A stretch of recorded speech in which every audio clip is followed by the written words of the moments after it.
जैसा आकर्षण हमारे ठाकुर जी में है, जैसा आकर्षण हमारे रामलला में कोई भी देखेगा, अगर आंख है, अगर एक बार आंख है ईमानदारी से, तो महाराज वो बिना रोए, वो आंख बिना छलके रह नहीं सकती। हमारे यशस्वी प्रधानमंत्री जी ने कहा कि मेरे राम आ गए, मेरे राम आ गए। मैं हृदय से कह रहा हूं, हमारी आंखें भीग गईं। सनातन के सूर्य का, सनातन के अमृत का उदय होने का काल आ गया है। अयोध्या में भव्य मंदिर में रामलला का विराजमान होने के बाद से पूरी अयोध्या भव्य और दिव्य दिखाई दे रही है। ऐसा लग रहा है कि मानो जनमानस में एक ऐसा उत्साह रामलला ने दिया है, एक ऐसा दर्शन दिया है, एक ऐसा भाव दिया है जिससे हर कोई आनंदित है। आज हमारे गौरव की बात है, हमारे लिए बहुत बड़ा पल है कि एक बार पुनः आनंद शास्त्री महाराज जी का दर्शन हो रहा है, जो देश भर के कोने कोने में धर्म का प्रचार करते हैं, भारतीय सनातन संस्कृति का प्रचार करते हैं, और भारतवर्ष के लोग, हमारे सनातनी कैसे सद्मार्ग पर चले, अपनी प्राचीन परंपरा का निर्वहन करें, उसके बारे में महाराज जी बहुत ही प्रमुखता से बातचीत करते हैं। तो आइए महाराज जी से ही बातचीत करते हैं। पहले पूरा परिचय कि महाराज जी किस परंपरा का निर्वहन करते हैं, किस परंपरा से आते हैं, जिससे कम से कम हमारे भारतवर्ष के सनातनियों को उसके बारे में पता चले। महाराज जी, अवध की नगरी अयोध्या नगरी में आपका बहुत बहुत स्वागत है। वृंदावन में कभी दर्शन होता है, कभी प्रयागराज संगम के किनारे हो जाता है, और आज तो रामलला जहां विराजे हैं उससे बस थोड़ी ही दूर पर राम जन्मभूमि के पास ही आपका दर्शन हुआ जी। सबसे पहले आपके सभी दर्शकों को जय सिया राम। आप ये कह रहे हैं कि अयोध्या में आपका स्वागत है जी। मेरा तो निवास, क्योंकि शास्त्र कहते हैं कि व्यक्ति के 5 घर होते हैं, 5 पिता होते हैं। जनकश्चोपनेता च यो विद्या प्रयक्षति, अन्नदाता भयत्राता पंचतः पितरः स्मृतः। एक जनक जिसके माध्यम से हम लोग इस धरती पर आए, पिता जो हमें यज्ञोपवीत देता है, उपनेता जो हमें भोजन कराता है, जो हमारे भय का हरण करता है, और उसके बाद जो हमें दीक्षा देते हैं। तो मेरा दीक्षा गुरु का स्थान, मेरा गुरु स्थान ये अयोध्या है। तो मूल बात यह है कि स्वागत तो मुझे आप सबका करना चाहिए। और परिचय, सबसे पहला परिचय ये है कि मुझे ऐसा लगता है कि विश्व का सबसे पहला वैष्णव धर्म को प्रचारित करने वाला कोई संप्रदाय है तो वह श्री संप्रदाय, जिसमें 1000 वर्ष पूर्व जब एक समय ऐसा आया कि बौद्धांधकार परिहार दिवाकराय, बौद्ध धर्म अपने प्रचुर और प्रभावशाली रूप में विद्यमान था, तब भगवान के शेष रूप में शेषावतार श्री रामानुज स्वामी जी का आविर्भाव होता है, और वे वैष्णवी संप्रदाय और वैष्णवी दीक्षा संपूर्ण विश्व को कैसे रहना चाहिए, भक्ति कैसी होती है, ईश्वर के प्रति कैसी अवधारणा होनी चाहिए, ये सिखाया विश्व को जी। रामलला विराजमान हो गए हैं, तो रामलला को कैसे देखते हैं, राम जी को कैसे देखते हैं, किस रूप में देखते हैं? मेरे पास शब्द नहीं है जी, मेरे पास शब्द नहीं है। जब मैं विद्यार्थी जीवन में था तो हमको एक श्लोक पढ़ाया गया। महर्षि वाल्मीकि कहते हैं कि वाल्मीकि रामायण में राम कैसे हैं, राम कौन? बोले दृष्ट चित्तापहारी, कोई देखे तो चित्त को खींच लें। तो अभी तक तो वृंदावन वाले ही ये गर्व से कहते थे कि ऐसो चटक मटक सो ठाकुर, तीनों लोकन हूं में नाय। और आज वृंदावन के सभी साधुओं को, सभी भक्तों को मैं प्रेम पूर्वक इस अवध की धरती से आमंत्रण देता हूं कि आइए जरा हमारे राम जी का भी दर्शन करिए।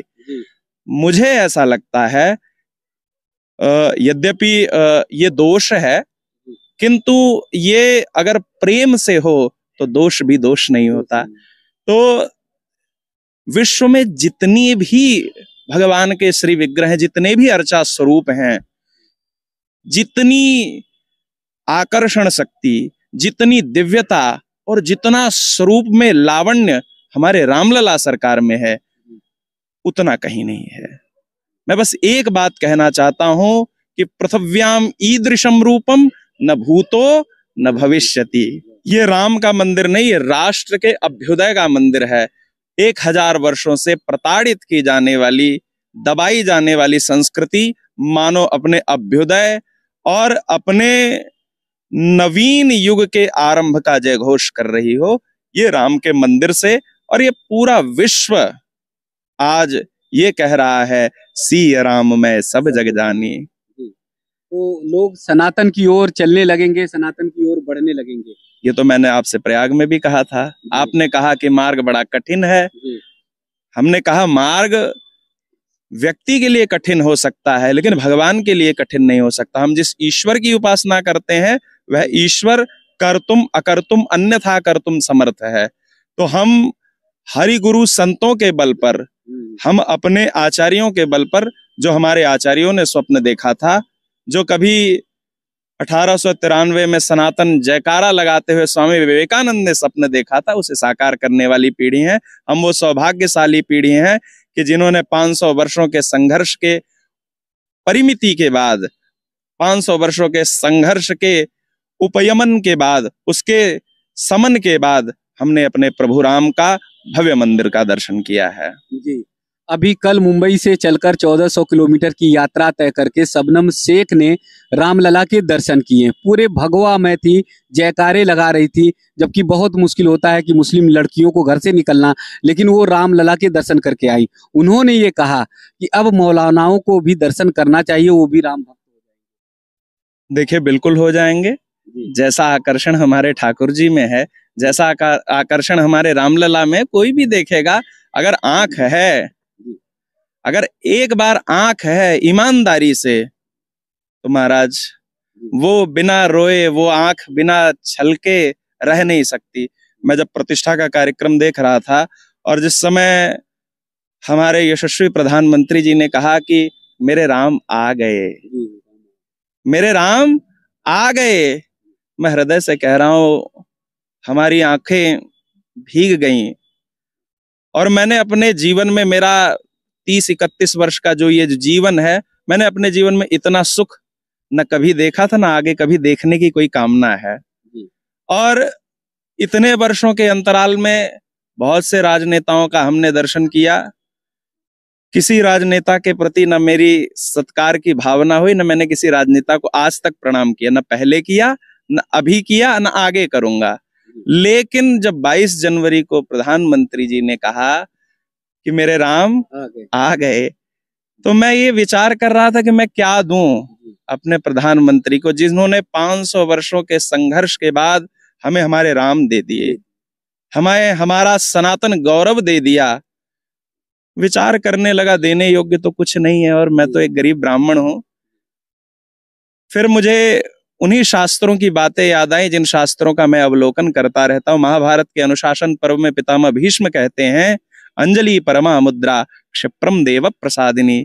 किसी देव पुरुष को अगर संतुष्ट करना है तो हाथ जोड़ा जाता है। इसलिए हमारे यहाँ व्यक्ति के आव भगत में ये अंजलि मुद्रा, हाथ जोड़ करके क्या किया जाता है, बोले ये मुद्रा नहीं दी तो सारी मुद्रा बेकार है। तो हमने अपने प्रधानमंत्री जी को हाथ जोड़ा और कहा, धन्यवाद प्रधानमंत्री जी, आपने हमारा गौरव दे दिया, आपने हमारा स्वाभिमान जो धूलि धूसरित हो गया था उसे वापस किया है। अभी एक महिला, मुस्लिम महिला हैं, जिन्होंने हलाला के डर से सनातन धर्म को स्वीकार कर लिया, हिंदू धर्म को स्वीकार कर लिया। उन्होंने कहा जिस धर्म में, सनातन संस्कृति में हिंदू माताओं को देवी माना जाता है, महिलाओं को देवी माना जाता है, ऐसा धर्म स्वीकार करने में उन्हें कोई गुरेज नहीं। देखिए, मैं तो हमेशा कहता हूँ कि विश्व की कई सभ्यताएं हैं। कोई सभ्यता महिला को बेबी कहती है, कोई सभ्यता महिला को बीबी कहती है, पर धन्य है हमारी भारतीय संस्कृति, जहां महिला न बेबी है न बीबी है, वो तो देवी है। हमारे यहाँ नारी तो नारायणी है। हमारे यहाँ जब आप ऋग्वेद की अनुसूचिका पढ़ेंगे तो ऋग्वेद कहते हैं कि राष्ट्र का अभ्युदय कैसे होगा। हमारे यहाँ राष्ट्र की जो अवधारणा है, जो राष्ट्र की परिकल्पना है, वो स्त्री से है, पुरुष से नहीं है। वहां कहते हैं अयम राष्ट्रे संगमनी चिकित्सा प्रथमे यज्ञीयानाम, यज्ञ की प्रथम वेदिका। इसलिए व्यक्ति के सबसे पहले क्या कहते हैं, ग्रंथि बंधनम। और ये नहीं कहा कि बिना पति कथम धर्म आत्मा नाम प्रवर्तते, कहा गया बिना पत्नी कथम धर्म। क्योंकि धर्म का स्वरूप स्त्री है, इसलिए जितना सम्मान हमारी संस्कृति में है। और एक बात मैं और इसमें जोड़ना चाहता हूं, आप पूरी दुनिया खंगाल डालिए, विश्व में जो भी सभ्यता होती है उसमें जब ईश्वरीय अवधारणा होती है, थिंकिंग ऑफ गॉड होती है, वो उस संस्कृति की, उस कल्चर की, उस सिविलाइजेशन के थॉट प्रोसेस का हाईएस्ट लेवल होता है। तो किसी भी संस्कृति में भगवान की परिकल्पना में स्त्री का प्रवेश नहीं है, वहां केवल और केवल पुरुष वर्ग का प्रवेश है। चाहे आप इस्लाम को मान लीजिए, चाहे क्रिश्चियनिटी को देख लीजिए, वहां पर भगवान एज ए पुरुष, वहां पर एक पुरुष सत्ता प्रवर्तक भगवतीय स्वरूप बताया गया। लेकिन हमारे यहाँ वागर्था विव संपृक्तौ वागर्थ प्रतिपत्त्यये जगतः पितरौ वंदे पार्वती परमेश्वरौ। यहाँ स्त्री और पुरुष दोनों, और कैसा बोले, दोनों का ऐसा स्वरूप है जैसे जल और तरंग, कहने में अलग है, जल की ही तरंग है और तरंग का ही जल है। ऐसे ही गौरी ही शंकर है, शंकर ही गौरी है, राधा ही श्याम है, श्याम ही राधा है, सीता ही राम है और राम ही सीता है। जी, बहुत ऐसे लोग हैं सोशल मीडिया पे, तमाम मुस्लिम ऐसे लड़के, युवक युवतियां हैं जो सनातन की ओर लौटना चाहते हैं। वो धर्म पर खूब चर्चा करते हैं, सनातन पर खूब चर्चा करते हैं और सनातन की खूबियां जो हैं उसका प्रचार प्रसार करते हैं। उन्हें लगता है कि मौका अगर मिल जाए तो बड़ी संख्या में मुस्लिम समाज के लोग भी सनातन की ओर लौटना शुरू कर देंगे। देखिए, मेन बात यह है, उसके आधार में आप जाने का प्रयास करिए। देखिए, विश्व में कोई ऐसा एक धर्म नहीं, एक धर्म ही ऐसा नहीं है जो वैचारिक, व्यवहारिक और जो पारमार्थिक, तीनों प्रकार के जीवन में फिट बैठता हो। एकमात्र सनातन धर्म ही ऐसा है जहां पर medical science as a part of धार्मिक स्टडी है, आयुर्वेद के रूप में, जहां पर अथर्ववेद के रूप में metallurgy as a part of religious study है। विश्व में कोई ऐसा धर्म नहीं है जो व्यक्ति को चिंतन सिखा सके, विचार सिखा सके, व्यवहार सिखा सके। तो एकमात्र अगर वह सनातन धर्म सारी ही परिस्थितियों में, जैसे आप ऐसे समझिए, आपको बड़ी बीमारी हो, एक गोली शुगर की खा रहे हो, एक गोली बीपी की खा रहे हो, और एक गोली खा रहे हो कोलेस्ट्रॉल ना बढ़ जाए।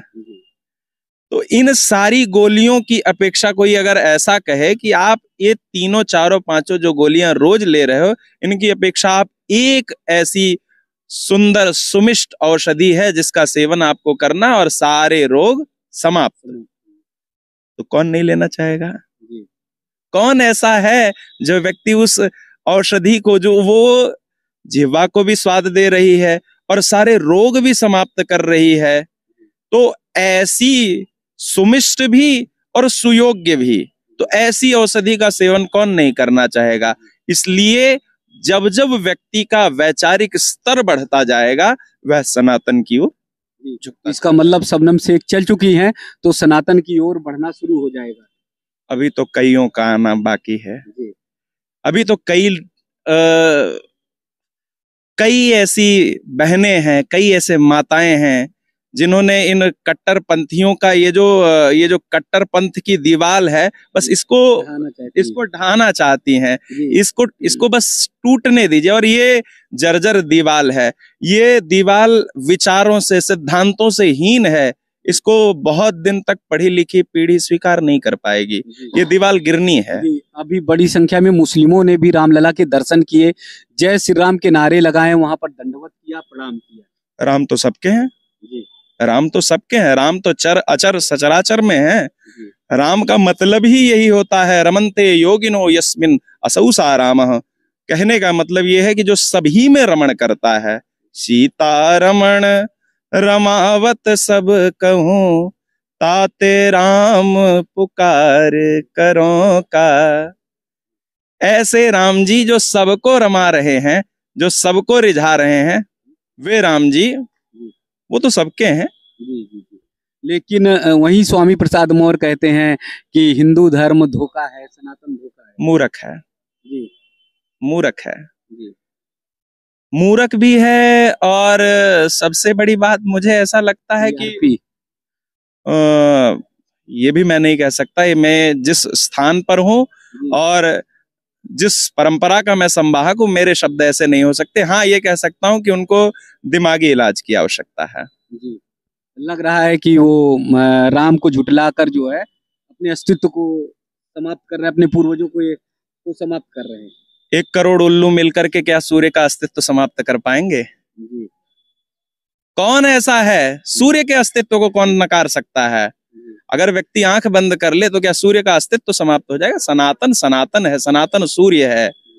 कहने दीजिए जिसको जो कहना है, सबको यहीं आना है। हो सारी दुकानें जो है ना, जैसे जब अमृत का मंथन होता है तो पहले विष निकलता है, ये सारे विष निकल रहे हैं, निकलने दीजिए। पुनः सनातन के सूर्य का, सनातन के अमृत का उदय होने का काल आ गया है।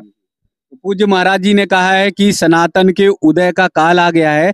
अभी तो शबनम शेख एक हैं, ऐसी सैकड़ों बहनें जो मुस्लिम हैं वो आने के लिए एकदम परेशान है। वो आना चाहती हैं। एक जो दीवार है कट्टरपंथी की वो ढहेगी और उसके बाद दीवार ढहने के बाद जैसे भीड़ एक तरफ दौड़ पड़ती है, उसी तरह से सनातन की ओर मुस्लिम बहनें दौड़ना शुरू कर देंगी, यानी सनातन को स्वीकार करेंगी। सोशल मीडिया पर भी तमाम जगहों पर देखेंगे बड़ी संख्या में लोग सनातन की ओर लौट रहे हैं। जब आनंद महाराज जी बोलना शुरू करते हैं तो ऐसा लगता है कि 2 दिन 4 दिन उनकी बातों को सुनते रहें।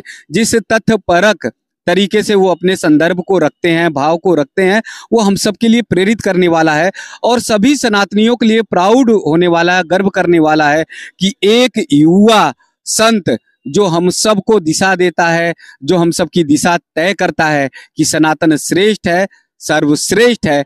अयोध्या की नगरी में पूज्य महाराज जी का बहुत बहुत वंदन, क्योंकि कभी वृंदावन दर्शन होता है तो कभी प्रयागराज संगम के तीरे, और आज रामलला का दर्शन करके महाराज जी लौट रहे थे, तब तक नजर पड़ी और महाराज जी को बुलाया तो फिर महाराज जी तो शुरू होते हैं तो फिर शुरू हो जाते हैं।